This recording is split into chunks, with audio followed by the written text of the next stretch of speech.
Hey, it's Brian and Chris here, and today we're going to try to help you out with your printer problems. So, we get a lot of support tickets on printers, of course, because there's so many makes and models, and clients buy them like they're buying a pack of gum at the store, you know what I mean? So, we see a lot of this stuff. One of the things, let me go ahead and share my screen here. Give me a second.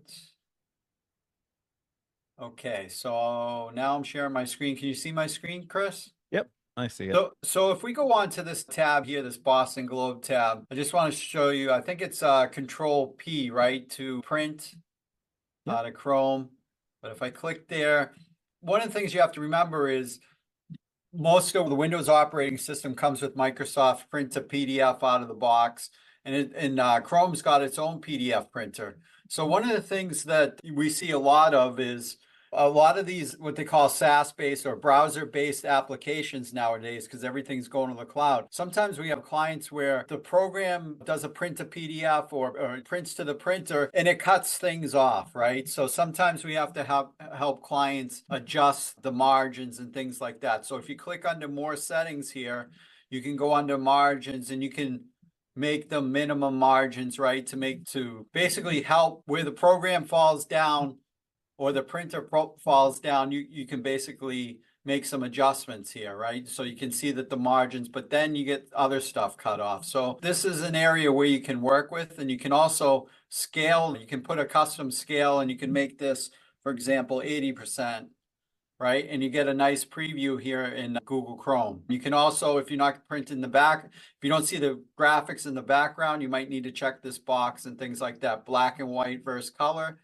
I know it seems simple and most people have seen this, but if you haven't, this is a way to kind of get around program formatting, your printouts. So that's one piece, but maybe Chris, you could talk a little bit more about on the troubleshooting and some simple steps that an end user can do on their own before they call the help desk.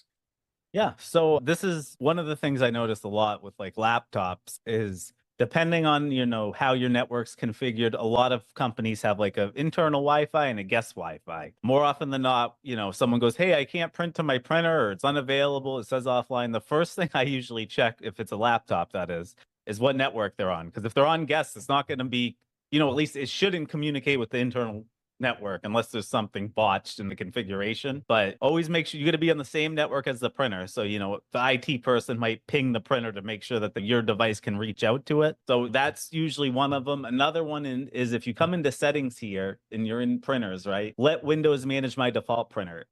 Many clients we work with, they all have 12, 13 printers there that they print from at one point or another, depending on the task. Special printers that print, I don't know, 11 by 17 tabloid or this or that. If this is set to on, you can't choose a default or there might be a way, but I don't know of any way off the top of my head. But I usually turn this off. And now you see how it just switched to default there on the print to PDF. I'd usually go into manually the printer they want, right? Set as default. You can also go another thing, this is a little technical, but depending on how they're set up, the IP may have changed. If it's not a statically set IP, if the IP, just know IP of a printer changes, whatever you have it saved in here as is probably going to say offline or can't find or error.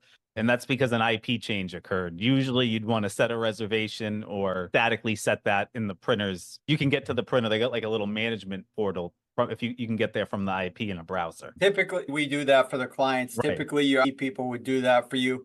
But that's a good point. And the other thing is, it sounds simple, but sometimes it's as simple as a network cable got knocked out of the printer, Yeah. right? Because if it's a printer, you can no longer reach out to that from your laptop or desktop. You can't communicate with that printer. So, check your network connections and of course make sure the Restart. power is on the printer, Yeah, right? I'd have them restart it too, though, just for good measure. Because sometimes, or I'll say, is there a paper jam? And usually, I'd come to that conclusion. I'd manually go in, to the management console, the printer there, from a browser on their network, and I'd go into the events. Not all printers have it; it depends on the model. But usually, I can see event like, oh, jam in tray two. And when I see that, if I'm remotely troubleshooting it, I'd be like, hey, can you go over and check tray two? They say it's fine. I tell them to restart the printer, and then it just starts working again. Printers are really finicky. You never know what's going to happen with them. Yeah, and painful. And other simple things like replace your toner. Yep. If it's giving you a message about low toner, that's usually a problem, right? So you could also they wouldn't really come into here, but just know that sharing options, but printer preferences. Right now, this is just OneNote to desktop. This is just from the application. But you see how it says orientation? There's settings here. If you have a print driver that's specific to like your HP DesignJet P21, whatever the name is. And there might be various options in here. Sometimes the defaults don't work, you know what I mean? Work for what a client's trying to print. And you might have to come in here and change a setting or two. Another one that's notorious for having issues is scan to share, like to a network share, so like to a map drive.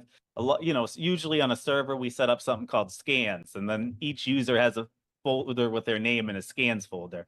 And what they do is they like to scan documents from one of those multifunctional printers to that network folder.